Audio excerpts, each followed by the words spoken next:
and think that, my Lord, I wonder when I'll be sitting in an audience and this young man and this young lady is going to be the keynote speaker.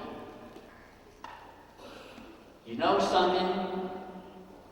As I look at you and I think of you as professionals, I also think each one of you individually is like a jewel. You are a diamond, an unpolished diamond, and your teachers are helping to polish you. You teachers are helping you mold your lives. That is why it's so wonderful to be a school teacher. You know, the teachers go to school, pass exams after exams, do a lot of compositions, a lot of essays,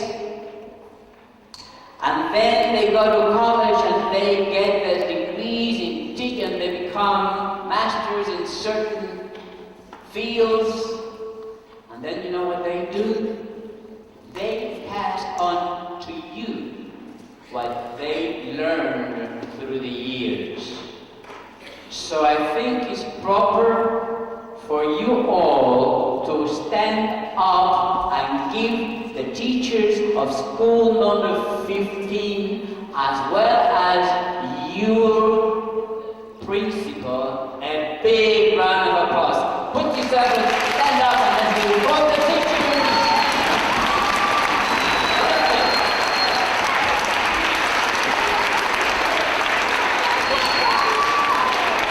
Fantastic.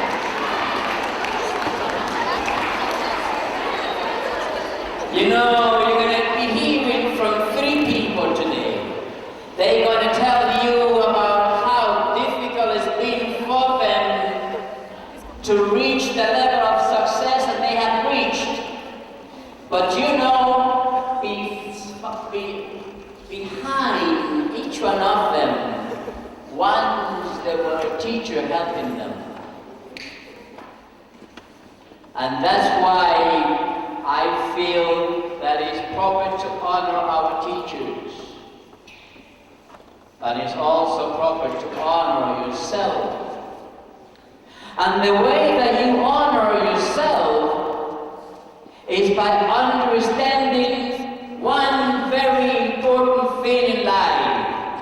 Life is not easy. If anybody comes to you and tell you how easy things are in life, be careful. Because the reality of life is not about pleasure. Life is about hard work. It's about sacrifice. It's about pain and suffering. And that is the real life.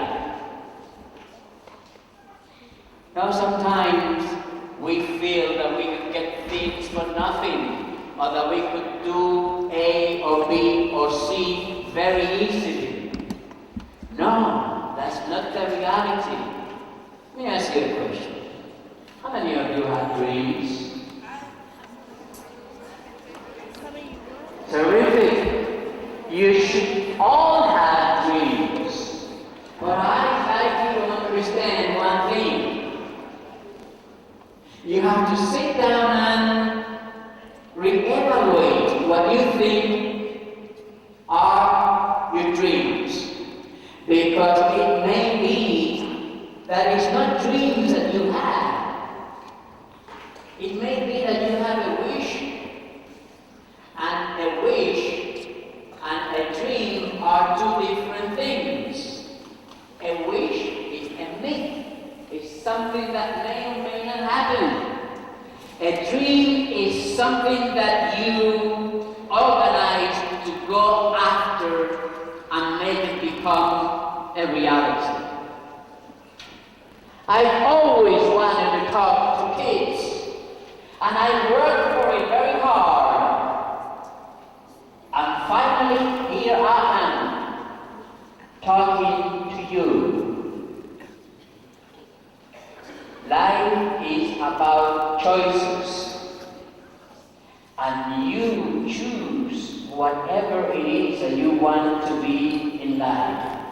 The speakers that you're going to meet today, a businessman, an inspector from the post office, general office, and a school teacher. You know what? They worked very hard to get where they are today. They had this dream. They're going to be talking about themselves. That is the subject. Because we want to help you understand that you could make it in any field that you want. The program is called Reaching Our Dreams and is sponsored. And we in Save Latin America are very concerned about your education. You know why? Because 30% of our kids are dropping out of high school. And our teachers and architects and lawyers and doctors of tomorrow. So we have to do something about it, and we did put together an education commission comprised of teachers and educators, parents, and school administrators. And then we came up with this idea, reaching our dreams. Let's take the message of our leaders to our kids. Going to happen. Because we're going to invite you to write an essay. And I know then, let me finish. And then, in January 10th, I think it's on a Friday, you are three of you. We're going to pick up select the three best essays from this group. And the three authors of those three essays are going to be invited for dinner with their families and the teachers.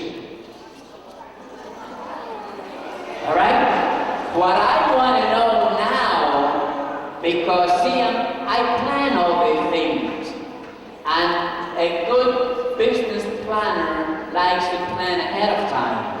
So I like to look at the faces right now of the three people that I'm going to be invited for dinner comes January 10th. Let me see those hands. Oh, so it gets better. Let's give yourself a big hand.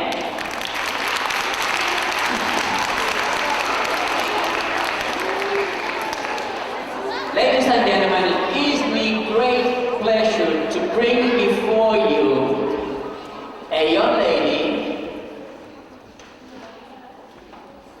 whose parents come from Puerto Rico, and she is a school teacher in the town of Union City. She is also a mentor, a science specialist.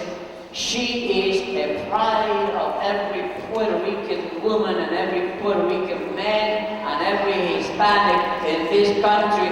Let's give a big hand to Mrs. Astrid Amar.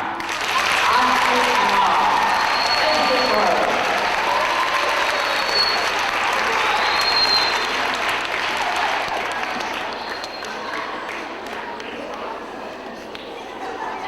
Thank you, John. Wow, I am really thrilled to be here. I am so excited and nervous too. Just like any of you probably would be nervous if you had to stand in front of a group of people. But it's a wonderful feeling standing up here and seeing so many handsome, bright faces. I remember being your age. I remember it like it was yesterday. I was just like you, get up every morning, go to school, listen to my teachers, do my homework. And you know, I didn't like reading. In fact, I hated reading. The only time I would read, it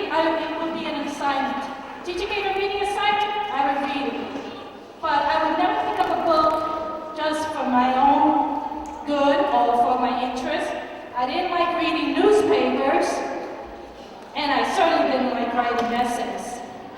So when you responded before to Johnny, I probably would have done the same, just like you. So, oh, no, not another essay. Because it's just natural. We all go through that. I think almost every person at this age goes through this kind of learning process. But in order to succeed in life, you need to read. Now, my mother came here from Puerto Rico in 1944, from San Sebastian, a little town in Puerto Rico. She was 8 years old. She was the first Puerto Rican in her school in Brooklyn. In fact, she was the first Latino in that school. It wasn't easy for her. She didn't know the language. She didn't have anyone to associate with. There was not another Latino in the school. So she was all by herself. I imagine that must have been very difficult for her. We're very fortunate now that in our schools, like this school in Paterson, we have plenty of Latinos that we can relate to. And we can discuss our problems and issues that we have. I went to school in Hoboken, which was over 50% Puerto Rican when I was growing up. It wasn't easy. I came from a big family. I had to work very hard. I had younger brothers and sisters. I used to get up every day at 5 in the morning. I used to have to bathe my baby brother before going to school and then drop him off at the babysitter. I made breakfast for my younger brother and sister, and we would all go to school together. So my day started very early. And I imagine some of you can relate to this. You probably have to do the same at home. You have duties and responsibilities. But my parents said we had to work hard because we were a big family. They had to go to work early. So we all had to participate in making our lives for the future a lot easier. There were times when it wasn't easy. I didn't want to get up at 5 in the morning sometimes. I didn't want to take my little brother to school. But it was my responsibility. It was part of my job. And that taught me how important it was to work hard in order to succeed. I started working at 13. 13 years old, I started working in a clothing store. I used to make $1.25 an hour. And that was a lot of money then, even though it doesn't sound like it now. And I would work about 10 hours a week. And that money, I had to give part of it to my parents. So 50% went home, and then I got to keep the 50%, the rest of it. So I would have $5, $6 a week for myself, which made me very wealthy. But my parents wanted us to work since we were very young, because they felt if we worked hard and we had experience in many kinds of jobs, we would see how difficult it is to make money, and that we would want to go to school. So then I go to high school. I start getting interested in different kinds of books, mostly romance books, and they were fun to read. And my father didn't like me to read those books, but one of my teachers told my dad, said, look, she's reading. And the important thing is that she reads. Do any of you read books here on your own? Raise your hand. That's wonderful. That's very good. It's very important that you find interests that you like to read on. Because in the future, these interests might decide what you want to be in the future. I always wanted to be something. I always wanted to go to college. But I felt that it was almost impossible. But my father and mother pushed us that we needed to go to school. So when I graduated from high school, I still wasn't sure if I wanted to go to college, so I started working in a McDonald's. And it wasn't a lot of fun. I used to get up at 6 and be at work at 6 in the morning, and some of my friends would stop by to buy breakfast before going to school. And they would be with their books, and they'd talk about how much fun college was. And that really kept on the back of my mind how important our education was. So I decided that I'm going to try college. The first year, I thought I would make it. The first semester, my scores were low because why? When you're in school, what happens a lot of times?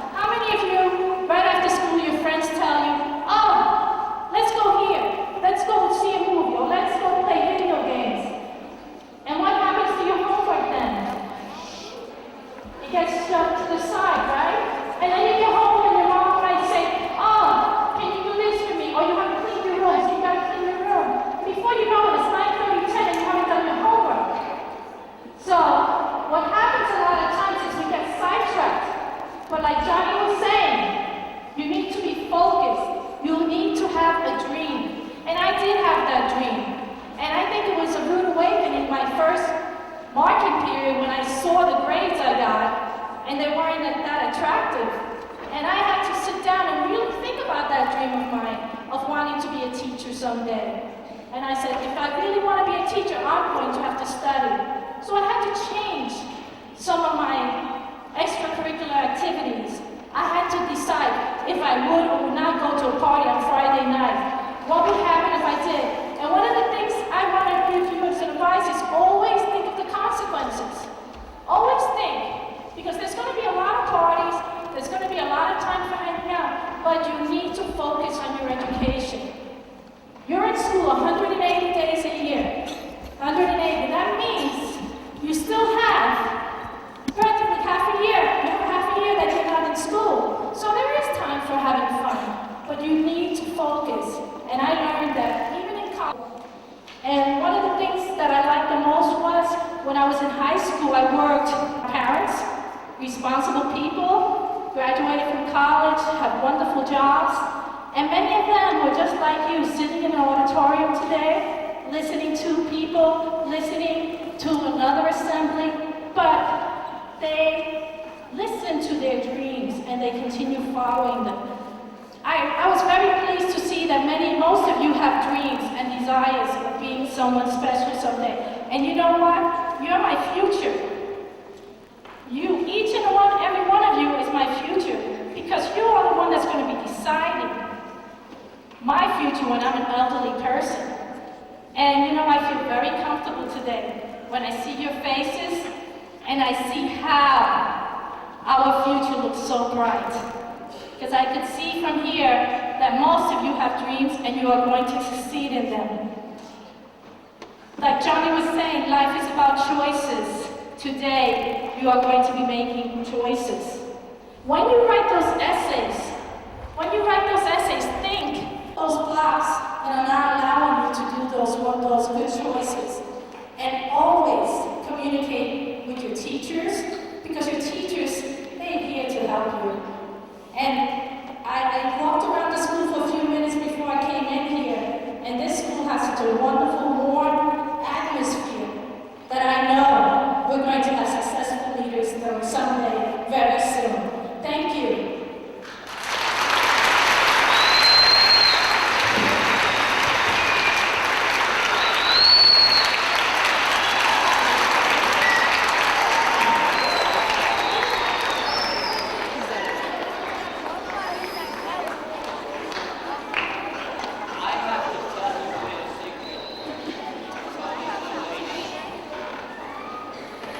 Such a nice talk.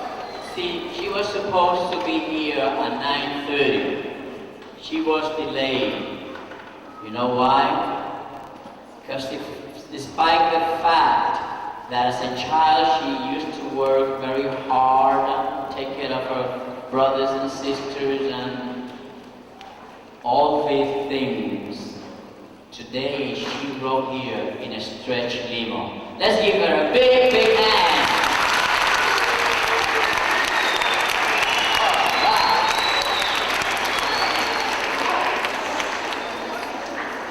Okay. Focus.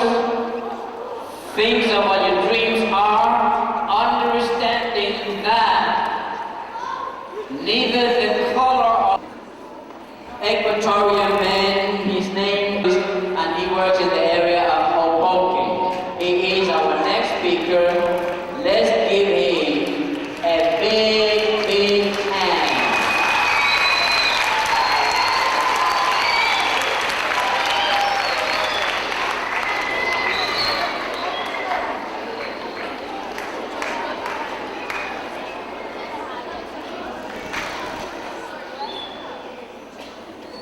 Good morning.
maybe it's your accent.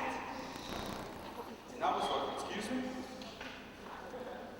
That was the first time I noticed I had an accent. I come from Passaic. Most people in Passaic is Latinos. So when I first went to another area outside of Passaic, my first step out of my comfort zone, I realized what I was. I realized that I spoke differently to other individuals.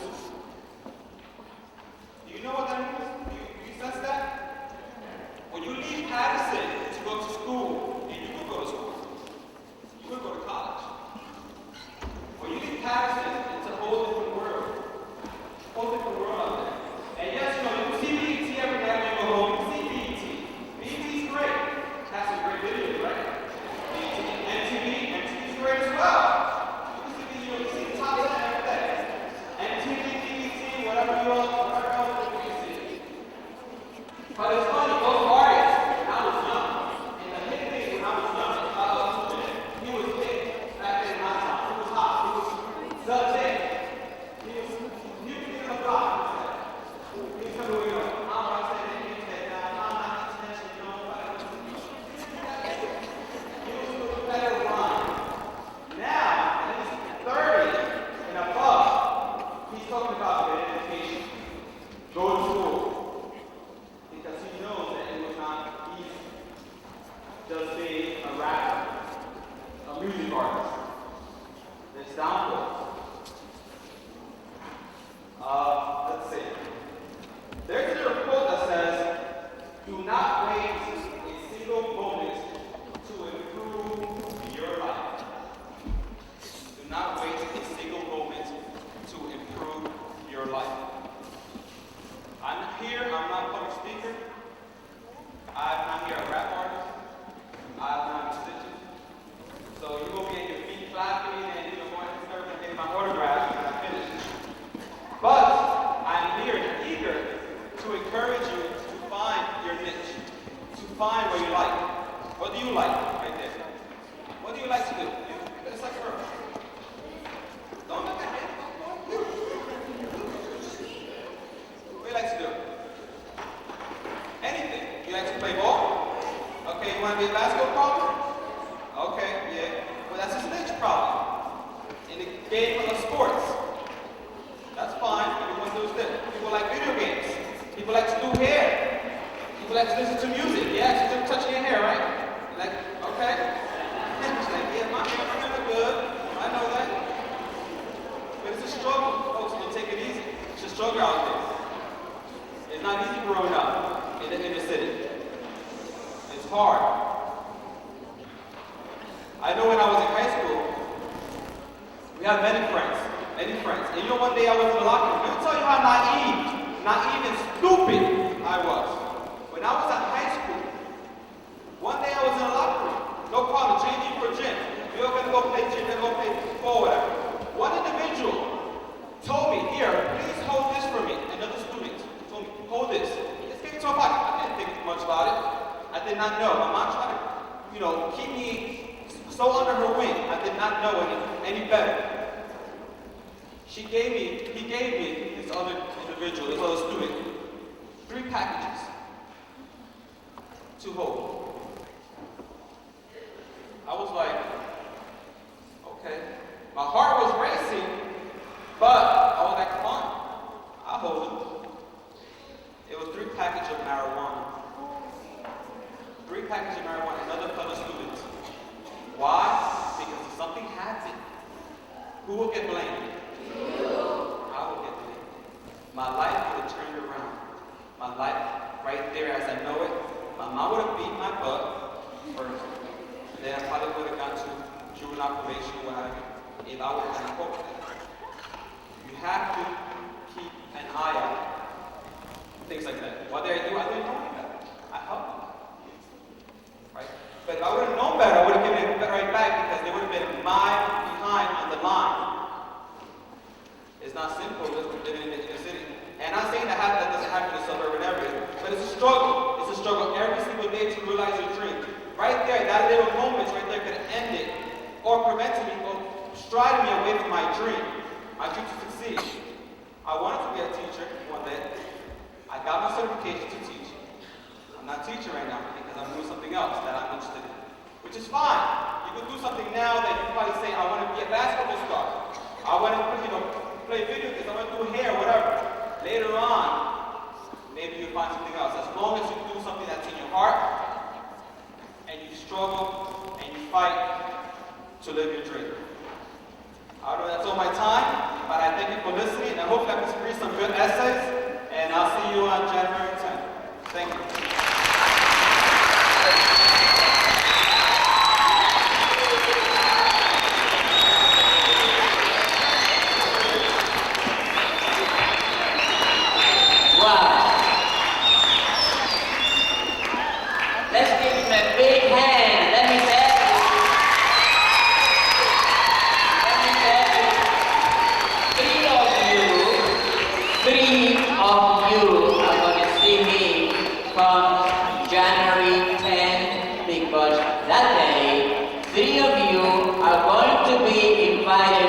Dinner with your family and your teachers, and you're going to receive an award. Where are the three? Look at the faces. Can I see the hands of the three faces? Very good. Thank you. Terrific. Now, when we talk about being professionals, about being teachers or doctors, and etc., you may think, well, Mr. Torres, but I come from a very humble family. Or you may say, well, but I come from a... And if you want to educate yourself, you're going to find ways to do it. You know what? Our government is terrific. All you have to do is work. Do your part. Focus in getting the good grades that you need. Our government is going to help you. And you know what? That is what this assembly is all about. We want you to understand that if you get to choose to be a nobody, well, you'll be a nobody. And not only that, that is a right that you have. You, as young as you are responsible for your lives. Look at Mrs. Amar. Yesterday, taking care of her kids and working very hard. Arriving here today in a stretch limo. A Puerto Rican woman. You have the same chances if you do the right choices. Ladies and gentlemen, there is a young man that was born in Santo Domingo.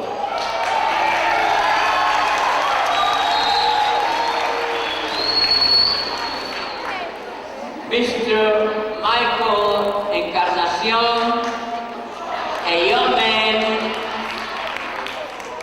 that is a commissioner in Paterson of the planning board, a businessman, a successful businessman, a great Dominican, a great Hispanic, and a great speaker for you. Let's hear from Mr. Encarnacion.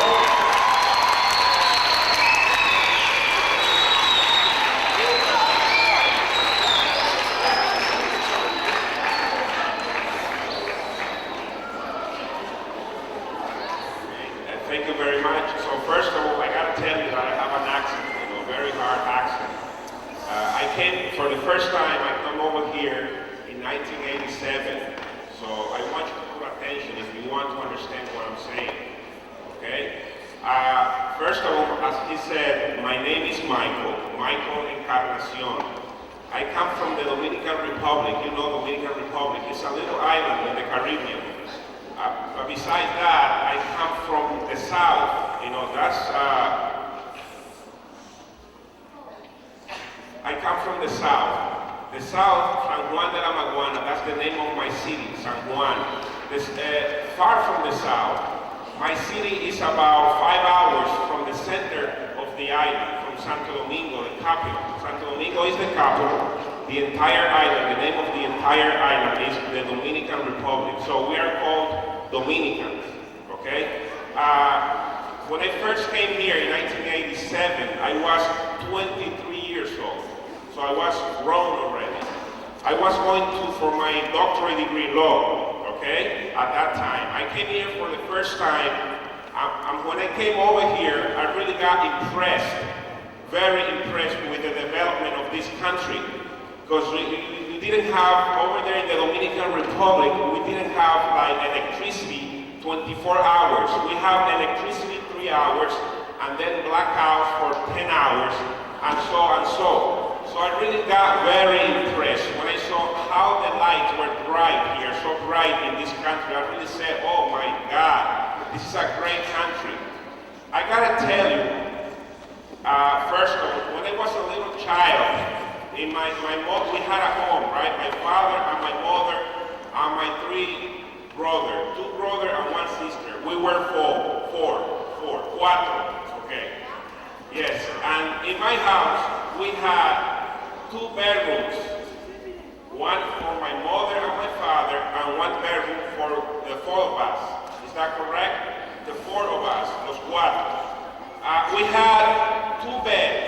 1 bed where my 2 sisters sleep right there, and another bed where myself and my other brother, Cesar, sleep, okay? So imagine how hard it is, having the entire family in a little small, single room right there with 2 bedrooms. That was very hard for us. And when I was 7 years old, I used to shoe shine. Is that correct? Shoe shines, limpiar zapatos, limpiar botas.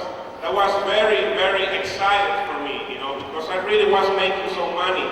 I was making like $1 every day, and I gotta bring that money back home to help my mother for the food. Even though we didn't have to pay for the house because we own our house, but we have to get food. So we had to make money. Everybody have to work to make money. And I remember that I only had 1 pair of shoes, only 1 pair. For the entire year. I had to go to school with my little pair of shoes and then take it off and walk barefoot. That's correct, sin zapato, is that right? Like barefoot without no shoes. Because I didn't want them to break. Because I only have 1 pair of shoes, to go to school. And I remember at that time we had like a uniform to go to school. And everybody, most of my friends, they have like 3, 4, 5 uniforms, different uniforms. If you want to get there, so they could use another one. But I only have 1 uniform. In the middle of the week, like Wednesday, Thursday, sometimes I used to play a lot and my uniform get dirty. Then I have to wash it myself to go the next day to school. So it was very hard for me, very, very hard. Really very hard. Then I remember while I was at the university for my doctorate degree in law, I had a job as a marketing officer. So they invited me to come over here to the United States. When I came over here, I went looking for jobs everywhere, and I found some jobs. They offered me working in factories, making $4.25 per hour. So I really worked hard, but I said to myself, you know what? I really don't want to work in a factory, I really don't want to be like working 8 hours a day, making $250 a week, and that's it. And they really treated you like, forget it, slaves, I used to say that. Like forcing you to work, not making money. So it didn't make sense for me. So I went back to the Dominican Republic, and I finished my doctorate degree in law. So I came back here. You know what I did? Guess what? I used to be a teacher. I became a bilingual teacher. I used to teach newcomers, like little kids who came from the Caribbean countries. I used to teach them. I used to be a homeroom teacher, 4th grader. And I worked for 7 years, 7 long years. And you know what? I really didn't want to be a teacher. Can you tell why I didn't want to continue being a teacher? I would like to hear from you, from some of you. Why do you think I didn't want to be a teacher? Why? I'm sorry? Well, not exactly that, but I didn't want to continue being a teacher because I realized that the students here in this country don't respect the teachers the way the teachers deserve. That's my main reason. And I really felt like very disappointed. So that's why I didn't want to continue being a teacher, because the student didn't respect the teachers. Teachers are one of the employees who make the less money and who really work the hardest because they contributing with your education. So back in the Dominican Republic, your teachers is your second father, your second mother. So you have to respect your teacher. But unfortunately, most of you don't do so. That's a shame. You have to respect your teacher because your teachers sacrifice themselves to teach you. They have to make a plan. They have to know what they're doing to teach you well. So please respect your teacher. First of all, I have to tell you that you are somebody. You really are someone very interesting, someone that could be very successful in life. The purpose of me talking to you is to let you know that you could be very successful, even though life is not easy today.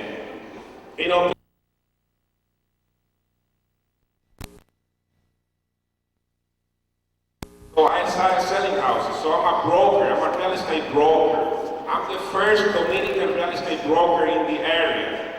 So I'm doing a very good job with my community. Besides that, I'm making money, but I'm also helping my community to buy their own home. Because most of my people, my Latino community, they pay rent. That's bad, because if you pay rent, you never get money in the future. If you have to move out from that house, you broke. But if you have your own home, you could retire and sell that house and use that money for your retirement.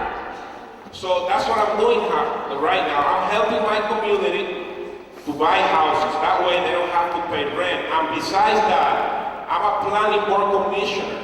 I was appointed by the new mayor, Jose Joey Torres. So I'm a commissioner here. We do approved site plans. Like if somebody wants to build a new home, they come to us, and we, according to the law, we have to know the laws of the city. And according to the law, we approve or disapprove what they submit to us. So, sinceramente, para mí es un placer. I'm sorry that I got to tell you something in Spanish. Sinceramente es un gran placer, es un gran honor para mí estar con ustedes, y espero que sinceramente ustedes continúen en la escuela, que esto que nosotros que hemos venido aquí, que hemos sido exitosos en este país, les sirvamos de ejemplo a ustedes, ¿ok? Ustedes son una comunidad valerosa. You are a very, precious community. Una comunidad que está creciendo, una comunidad que en Paterson es la número 1, la comunidad latina. Ustedes tienen que mostrarle a su semejante, a todos, a la comunidad, la importancia de ser exitoso en nuestra comunidad. It's very important that you feel proud of yourself and your parents feel proud of yourself too. Okay? Very, very important. So, that's it. Thank you very much. Thank you, my God.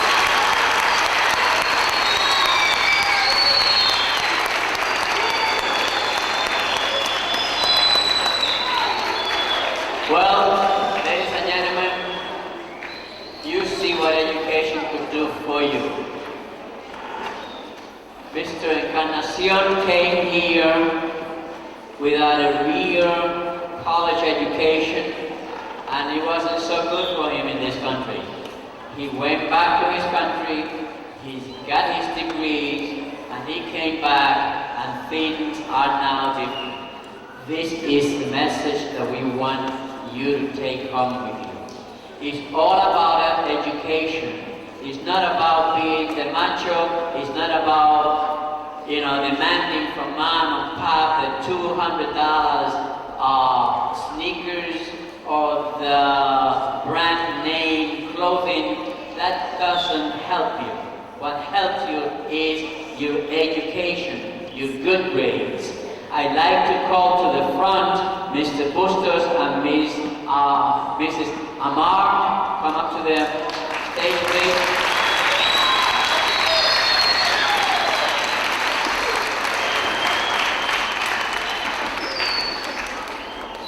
Now, as I said before, 3 of you will see them again when? I forgot. January 10th. What's going to happen in January 10th? 3 of you are going to be honored and you're going to receive an award. Only 3 of you. But you know what? I forgot the faces again. Please let me see your hands so I see the faces. Terrific. All right. I'd like to acknowledge someone who is a Puerto Rican young man who is one of your teachers, and he is the president of the city council in Hoboken, Mr. Ramos. Let's give him a big hand.